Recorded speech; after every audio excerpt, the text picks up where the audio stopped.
Evangelho de João, capítulo 2, do verso 1 ao 11. Leiam comigo.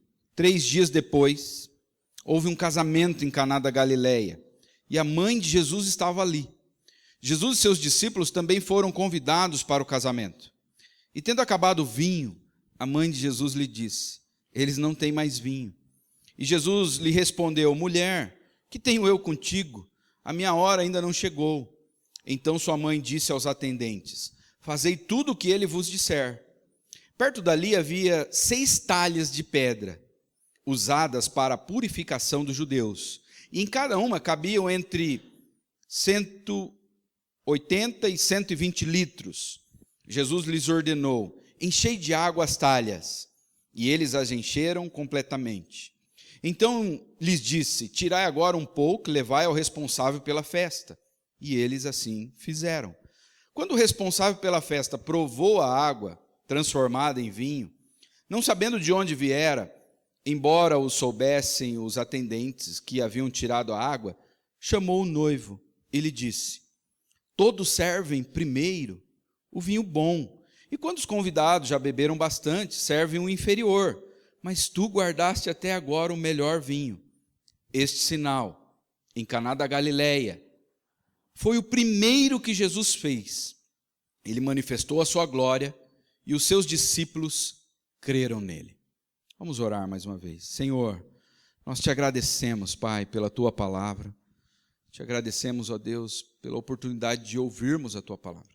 Pedimos que o Senhor fale aos nossos corações e que pessoas sejam salvas aqui nesta noite, sejam encontradas por Jesus Cristo, Pai. E que pessoas que estão abatidas sejam renovadas, restauradas nesta noite. Em nome de Jesus. Amém. Você já teve a experiência de convidar ou ser convidado por alguém para comer? E aí você percebe que a comida, ela é pouca.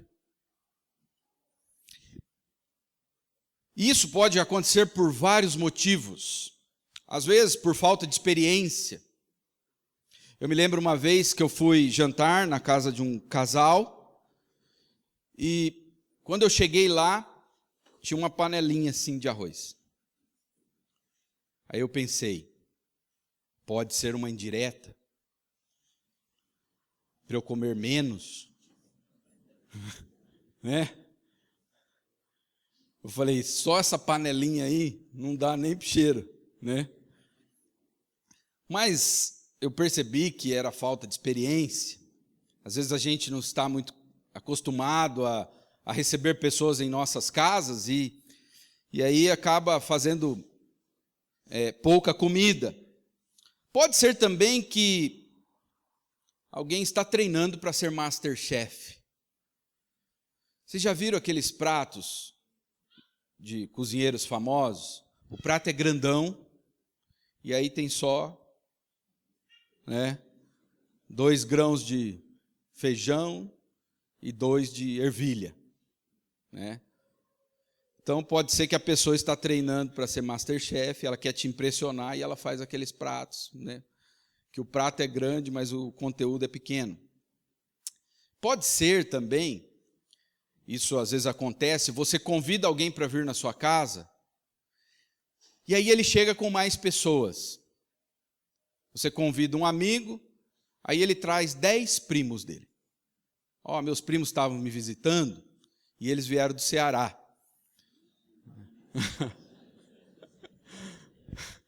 Eu não sei porque quando as pessoas vão falar assim, quando alguém está com fome, fala, veio do Ceará, né? Cearense nem come muito, né? Não, né? Normal, né? E aí você estava preparado para 2, 3 pessoas e aquela pessoa que você convidou chega com mais 5, 6 convidados. Então a comida acaba sendo pouca. Em nossa cultura, quando isso acontece, é algo no máximo assim vergonhoso. A gente fica com vergonha. Mas na cultura do primeiro século em Israel, isso era uma enorme ofensa. Se você convidasse alguém para uma festa em sua casa e a comida acabasse ou ela fosse pouca, isso era uma enorme ofensa. era um enorme desastre, era praticamente uma maldição. O texto que nós lemos fala que Jesus e seus discípulos são convidados para um casamento, e algo terrível acontece. O vinho acaba. O vinho na Bíblia é símbolo de alegria, símbolo de felicidade. E imagine um casamento onde o vinho acaba. E o vinho, naquela época, era a bebida principal da festa. Eles não tinham outra bebida, era o vinho, era a bebida principal. Então nós aprendemos com esse texto, em primeiro lugar, em nossas vidas, a falta de vinho ela é contínua. Olha o verso 3 e o 4. E tendo acabado o vinho, a mãe de Jesus lhe disse: eles não têm mais vinho. E Jesus respondeu: mulher, que tenho eu contigo? A minha hora ainda não chegou. Um casamento na cultura de Israel do primeiro século durava de 3 a 7 dias. Se a pessoa fosse mais pobre, era 3 dias. Mas o normal era uma festa durar 7 dias. E o noivo era o responsável por toda a festa. Ele era responsável por toda a comida, por toda a bebida que ia ser oferecida ali. Ele poderia ser processado pelos parentes da noiva, caso faltasse alguma coisa na festa. Era uma ofensa tão grave que ele poderia ser processado. A falta de vinho num casamento significava desastre. Era mais ou menos assim, já começou errado esse casamento. O que essa noiva pode esperar de um casamento como esse? Era uma vergonha para a noiva. Imagine as primas solteiras zombando dela. Está vendo? Você achou que tinha se dado bem? Porque você está casando primeiro que nós? Ela iria ser zombada por toda a vida dela. Ela ia ser motivo de piada. A conversa, quando a família se reunisse, eles iriam sempre lembrar dessa situação. Acabou o vinho no casamento. Isso era uma frustração para a noiva, uma decepção. Era insegurança para a noiva. Isso aí traria insegurança ao coração dela. Imagina, com quem eu estou casando? Um homem que não é capaz de se preparar para o dia do casamento, lembrando que eles levavam quase 1 ano para se preparar para o dia da festa. Ou seja, ele tinha 1 ano para juntar dinheiro, para se preparar. E no dia da festa acaba o vinho, ou no meio da festa. Isso geraria no coração desta noiva insegurança, medo. E aí o que nós percebemos? A mãe de Jesus está presente. E provavelmente ela deveria estar ajudando na festa. Dá a entender que ela podia estar ajudando ali toda os feitos da festa. Alguns sugerem que era até algum parente próximo dela que estava se casando. Então a mãe de Jesus chega para Jesus e diz: acabou o vinho. Eles não têm mais vinho. A forma como ela fala poderia ser um desabafo, tipo, olha, acabou o vinho. Ou um pedido para que ele fizesse algo, nós não sabemos. Acabou o vinho, você não vai fazer nada? E a resposta de Jesus é ainda mais curiosa, porque ele diz: mulher, o que tenho eu contigo? A minha hora ainda não chegou. Alguns acreditam que foi um tipo de repreensão à mãe dele. O que eu tenho com isso? Mulher, né? Mas mulher aqui não é uma forma pejorativa, ele não está maltratando a sua mãe. E não poderia ser uma repreensão à própria mãe, ou uma desonra à mãe, porque Jesus ele guardou todos os mandamentos, inclusive honrar pai e mãe. Ele fez isso até o fim. A interpretação mais correta seria: minha senhora. Essa palavra mulher, naquela cultura, significa minha senhora. O que eu tenho a ver com este casamento? A minha hora ainda não chegou. É como se Jesus estivesse dizendo: eu vim para resolver a falta de vinho, mas não esta falta de vinho, mas não a falta deste vinho. Veja bem, essa história não está aqui na Bíblia para nos ensinar como Jesus abençoa os casamentos que estão com problema. Eu acho que esse é um dos textos mais usados em casamento. Eu já usei em casamento, né? Não há nada de errado, viu, irmãos, usar. E não há nada de errado a gente pensar assim que Jesus abençoa os casamentos, porque Ele abençoa. Mas esse texto não está aqui na Bíblia para dizer para nós, olha, se você quer um casamento abençoado, convide Jesus para a festa do seu casamento. Ainda que nós devemos fazer isso, e é uma bênção, mas não é sobre isso que trata o texto. Esse texto quer nos ensinar o seguinte: a vida do lado de cá do Éden é uma vida onde o vinho acaba muitas vezes. O que esse texto está nos mostrando é o seguinte: depois que os nossos pais pecaram, Adão e Eva, e eles foram expulsos do paraíso, essa coisa de acabar o vinho é algo recorrente, é contínuo. Então, esse é o nosso primeiro ponto. Em nossas vidas, a falta de vinho, ela é contínua. O vinho acaba. O vinho, e simboliza aqui a alegria, a felicidade, o vinho acaba quando surgem os desentendimentos no casamento.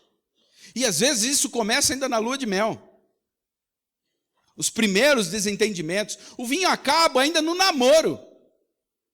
Existem momentos que o vinho acaba.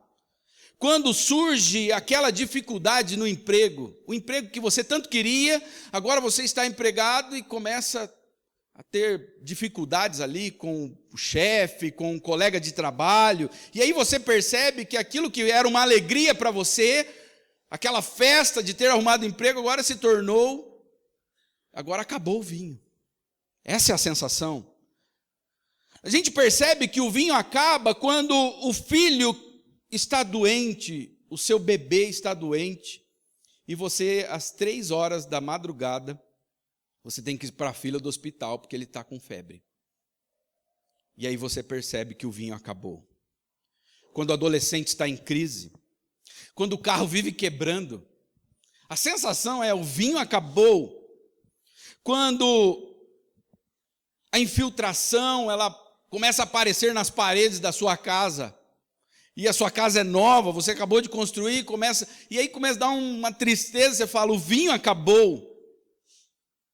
Toda aquela alegria de estar numa casa nova já começa a ser frustrada pela falta do vinho.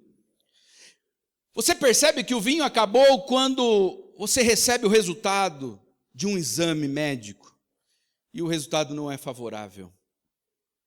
Quando o marido não é crente e, além de não ser crente, ele te incomoda, ele te atrapalha de ir à igreja, ele fica te provocando. Quando temos que cuidar dos nossos pais, que já estão idosos, e eles ficam repetindo as mesmas histórias 10 vezes. E aí você percebe que o vinho acabou. Quando o cachorrinho se perde, e o seu filho, que tem um amor muito grande pelo cachorrinho, fica doente. Quando o marido está envergonhado por estar desempregado. Quando a ex-mulher fica pedindo aumento de pensão. Quando o desejo de casar, ele é grande, mas você não tem condições financeiras para fazer isso. E aí você começa a perceber: o vinho acabou. Quando o desejo de arrumar alguém para se casar é grande, mas não aparece ninguém nessa igreja. Já ouviram isso? Quando o idoso, ele é esquecido pelos filhos. Quando a mulher se sente só, sem o apoio do marido. Ele não me ajuda a cuidar das crianças, ele não me ajuda a cuidar da casa, ele não me apoia naquilo que eu preciso fazer, e aí ela percebe: o vinho acabou. Quando o casal tenta engravidar, mas não consegue. Quando a depressão chega sem avisar. Quando a espinha surge no rosto de um adolescente. O vinho acabou para ele. Para nós parece uma coisa tão nada a ver, mas para aquele adolescente na escola, o rosto cheio de espinhas, é algo terrível. É um sofrimento, o vinho acabou para ele. Quando seu filho está cheio de vontade de brincar com você, mas você está cansado e você só quer dormir. E isso faz com que você se sinta culpado, e aí você percebe: o vinho acabou. Quando seu filho adolescente já não te vê mais como herói, mas apenas como um velho ultrapassado. Ele não quer mais conversar com você, ele só quer conversar com os amigos da idade dele. Quando eu tenho desejo de ter coisas e eu não tenho condições de comprar. Quando a sua esposa te liga, você está na frente da escola e você está prestes a pegar o teu filho, e a tua esposa te liga e diz: olha, o nosso filho caiu. E o seu filho tem 7 meses. E ele cai ao chão e ele sofre um traumatismo craniano. E aí você percebe, o vinho acabou. 15 dias depois, a escola te liga de novo. E quando você vê o número, você já começa a suar frio. E aí a pessoa responsável lá da escola diz: o seu outro filho caiu e quebrou o braço. E aí você vai com o seu filho ao hospital, e o médico diz: nós temos 2 opções. Ou fazer uma cirurgia nele, dar uma anestesia geral, ou voltar o braço dele no lugar sem anestesia. O que você quer, pai? E aí você vê que o vinho acabou. Quando você está chegando em casa e o telefone toca, um irmão da igreja dizendo: meu filho de 5 meses caiu do trocador e sofreu traumatismo craniano. E essa criança fica dias e dias na UTI, entubado, e aí você percebe, o vinho acabou. O que esse texto está nos mostrando é que a vida do lado de cá do Éden é uma vida onde o vinho está sempre acabando. O vinho acaba quando eu caio em minhas tentações, quando aquele pecado que eu achava que já tinha vencido volta a me assombrar, quando eu não tenho mais prazer em orar, ler a Bíblia, cultuar, quando eu não tenho mais prazer em ter comunhão com a igreja. Aí você percebe, o vinho acabou. E nossa sociedade está sempre tentando arrumar substitutos para a nossa falta de vinho. A nossa sociedade diz: faça compras, estoure o seu cartão de crédito, se envolva em todo tipo de imoralidade sexual. O vinho acabou no seu casamento? Traia sua esposa. O vinho acabou no seu casamento? Cometa adultério. O vinho acabou no seu casamento? Peça divórcio. Use drogas. Fique no Facebook, no Instagram, no Twitter, horas e horas, e você desce a página e depois você volta de novo, lá no começo. Fique horas e horas na Netflix, na Amazon Prime, no Telecine. Tente suprir esta falta de vinho na sua vida. Mas nós aprendemos neste texto que a vida do lado de cá do Éden é uma vida onde o vinho acaba muitas vezes. E muitas vezes o vinho, ele vira vinagre. Sabe o que é o vinagre? É um vinho que estragou. Esse é o nosso primeiro ponto. Em nossas vidas, a falta de vinho é contínua. E o segundo lugar, a falta de vinho é por causa do nosso pecado. Olha o verso 5 e o 6. Então sua mãe disse aos atendentes: fazei tudo o que ele vos disser. Perto dali havia 6 talhas de pedra, usadas para o quê, irmãos? Purificação dos judeus. Em cada uma cabiam entre 80 e 120 litros. Talhas eram grandes vasos de pedra. E estes vasos, eles eram usados para purificação. O que isso quer dizer? O povo de Israel, eles tinham orientações para todo tipo de pecado que eles cometessem, eles se lavavam. Se você ler o livro de Levítico, você fica até incomodado. Você fala, tocou em qualquer coisa que não deveria ter tocado, tem que se lavar. Comeu qualquer coisa que não deveria ter comido, tem que se lavar. Se você sentar numa cama onde você não deveria sentar, você tem que se lavar depois. Então todas as casas tinham ali as talhas, os vasos, porque era constante essa questão de se tornar impuro. Agora, eles estão numa festa. É uma festa de casamento. E tem ali 6 talhas, que em torno delas tem de 80 a 120 litros, mais ou menos quase 700 litros de água. É uma festa de casamento, mas o que nós percebemos? O pecado está ali. A impureza está ali. Eles têm que estar sempre se purificando. E o pior é que o povo de Israel não entendeu. Não é com água que eles se tornariam puros. Não é com um ritual externo.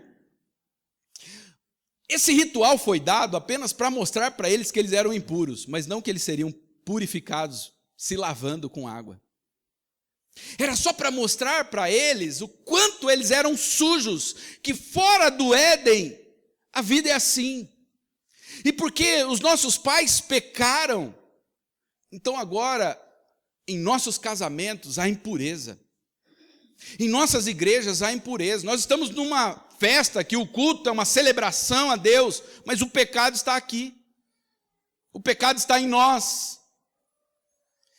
Então essas talhas eram para mostrar para eles, olha, vocês são imundos. Fora do Éden a vida é assim, por isso que o vinho acaba de forma constante. Mateus 15, 19 e 20 diz, do coração procedem os maus pensamentos. Mortes, adultérios, fornicações, furtos, falsos testemunhos e blasfêmias. São estas coisas que contaminam o homem. Mas comer sem lavar as mãos, isso não contamina o homem. Não é isso que resolve, não são os ritos externos. As pessoas se sentem sujas e elas estão sempre tentando reparar a sua sujeira. O marido pisa na bola com a esposa, ele se sente mal, o que ele faz? Dá presente. Chama de amorzinho, né? E a esposa sabe. Quando ele vem com essa conversa, amorzinho, amorzinho e presente, porque está tentando uma reparação. A gente está sempre tentando fazer reparações. Quando a gente faz coisas erradas, a sociedade, do modo geral, tenta fazer o quê? Boas obras. Ajudar o pobre, como uma forma de purificação. Os crentes apelam para os rituais religiosos. Música. A pessoa se sente suja, aí ela põe uma faixa na cabeça, na faixa, escrito 100% Jesus. Como nós vimos agora, o caso do Neymar. Ele numa conversa imoral com uma moça, no meio da conversa, sabe o que a moça fez? Mandou um hino para ele. E depois continuou a conversa. As pessoas se sentem culpadas, então elas apelam o quê? Para os atos religiosos. Uma camisa escrito Jesus, uma faixa, mando uma música, canto um hino, eu vou ao culto, eu dou o dízimo para ver se eu me sinto melhor. Adereços religiosos. O que os nossos pais fizeram quando eles se sentiram sujos? Eles foram lá, fizeram uma roupa com folhas de figueira. Mas o que esse texto está nos mostrando é que o pecado está presente em nossas festas. A vida do lado de cá do Éden é uma vida onde o vinho acaba muitas vezes. E o vinho acaba por causa da queda. A queda não era para ser assim, irmãos. Adão e Eva, eles estavam numa lua de mel maravilhosa. Eles tinham um banquete diante deles. Eles tinham uma festa. Mas eles resolveram desobedecer a Deus. E depois disso, a nossa vida foi afetada. Todas as nossas festas estão cheias de impurezas. Esse é o nosso segundo ponto. A falta de vinho é por causa do nosso pecado. Em terceiro e último lugar, nós vamos ver que Cristo é o verdadeiro noivo, que nunca deixa faltar vinho. Olha o verso 7 e 8. Mas Jesus lhes respondeu, enchei de água as talhas, e eles as encheram completamente. Então lhes disse, tirai agora um pouco e levai ao responsável pela festa. E eles assim o fizeram. Verso 9 e 10. Quando o responsável pela festa provou a água transformada em vinho, não sabendo de onde viera, embora o soubesse os atendentes que haviam tirado a água, chamou o noivo e lhe disse, todos servem o primeiro vinho bom, e quando os convidados já beberam bastante, serve o inferior, mas tu guardaste até agora o melhor vinho. Como eu disse, esse texto não é sobre sobre casamento, sobre como melhorar o nosso casamento. Não é sobre isso. Este texto é sobre Cristo e a sua noiva. Adão e Eva, eles pecaram contra Deus, foram expulsos do paraíso, e por causa disso nós também pecamos, nós herdamos o pecado deles. E de lá para cá, o vinho nunca mais foi o mesmo. De lá para cá, nós nos sentimos sujos, impuros. E as talhas, elas nos foram dadas, não para nos purificar, mas para nos lembrar que nós somos sujos. Mas o que Cristo fez? Ele começou o seu ministério num casamento. O primeiro milagre que Jesus realizou não foi numa sinagoga, não foi num culto, não foi no templo, foi numa festa, e não uma festa qualquer, uma festa de casamento. O que isso lembra? Adão e Eva, como eu disse, eles estavam em festa, mas eles estragaram o vinho, e o vinho virou vinagre. Então Jesus, ele começa do começo, redundante, mas ele começa de onde tudo começou, no casamento. Então Cristo vem e inicia o seu ministério ali, num casamento. E o texto diz que o que ele fez, apesar de nós entendermos que foi um milagre, mas João não chama de milagre. Como que João chama? Olha o verso 9. Esse sinal em Caná da Galileia foi o primeiro que Jesus fez. Ele manifestou a sua glória e os seus discípulos creram nele. João não diz que foi um milagre, ainda que nós entendemos que foi um milagre, mas João diz foi um sinal. O que é um sinal? Um sinal é uma manifestação que nos permite prever alguma coisa. Um sinal, ele aponta para algo que vai acontecer, para algo maior. Então, Jesus está fazendo esse milagre ali, e ele está, na verdade, fazendo um sinal de algo maior que vai acontecer. E o que Jesus está prevendo com este sinal?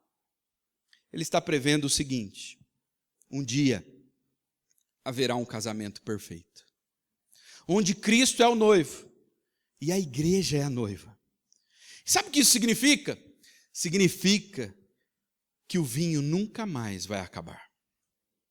Um dia haverá um casamento perfeito, onde Cristo é o noivo e a igreja é a noiva, e o vinho nunca mais acabará. Efésios 5, 25 e 27 diz: Cristo amou a igreja, Cristo amou a sua noiva e se entregou a si mesmo por ela, para santificá-la, tendo-a purificado pelo lavar da água mediante a palavra, não a água da talha, e apresentá-la a si mesmo como igreja gloriosa, sem mancha nem ruga ou coisa semelhante, mas santa e inculpável. O que Jesus estava mostrando com este sinal é que ele é o noivo perfeito. Ele é o noivo que cuida da sua noiva. A sua noiva não precisa ficar preocupada, insegura, porque o vinho nunca vai acabar, porque ele é o responsável pelo vinho. Apocalipse 19, versículo 7 e 8. O livro de Apocalipse termina com o quê, irmãos? Com uma festa de casamento. Gênesis começa com um casamento onde o vinho acabou. Mas Apocalipse termina com um casamento onde o vinho é em abundância. Regozijemo-nos, vamos nos alegrar e dar-lhe glória, pois chegou a hora do casamento do Cordeiro. E a sua noiva já se aprontou, foi-lhe dado para vestir-se linho fino, brilhante e puro. O noivo da festa lá em Caná da Galileia, que nós não sabemos nem o nome, nós não sabemos o nome do noivo, nem da noiva, porque não é sobre eles esse texto. O noivo daquela festa, ele falhou. E na verdade, ele está mostrando o seguinte: que depois de Adão, todos os noivos vão falhar. Isso começou no Éden e está dizendo para nós o seguinte: nós somos incapazes de garantir o vinho. Você, homem, marido que está aqui, entenda uma coisa, você vai falhar, meu filho. Você não consegue garantir o vinho no seu casamento. Você que está pensando em se casar, você vai falhar como noivo. Esse noivo falhou, Adão falhou, mas a Bíblia chama Jesus de o segundo Adão. O noivo perfeito que não falha. O que esse texto está nos dizendo é que um dia nossa falta de vinho será totalmente aniquilada. A Bíblia diz, não vai ter mais choro, não vai ter mais pranto, não vai haver mais traições, adultério, não haverá mais filho machucado, filhos com problemas. Um dia não haverá mais falta de vinho. Mas enquanto nós estamos aqui, nós já começamos a experimentar do vinho que será servido no casamento. Quando um casal vai se casar, sabe o que eles fazem? Eles procuram os buffets e aí eles começam a degustar o que será servido no casamento. E é esse momento que nós estamos vivendo hoje. Nós já começamos a desfrutar do vinho que nós vamos beber eternamente com o nosso noivo Jesus Cristo. Num dia, seu filho perde um rim. O médico chega e diz, olha, o rim do seu filho atrofiou. E aí você sente, acabou o vinho. Mas no outro dia você está batizando o seu filho. E aí você sente o gosto do vinho que você vai beber por toda a eternidade. Você teve vários relacionamentos que não deram certo, vários casamentos, e aí você percebe o vinho acabou. Mas num outro dia você está se casando novamente com uma pessoa temente a Deus, que encontrou Jesus, e você também se encontrou com Jesus, e a sua vida que foi toda torta, toda destruída, agora começa a receber o vinho de Jesus Cristo.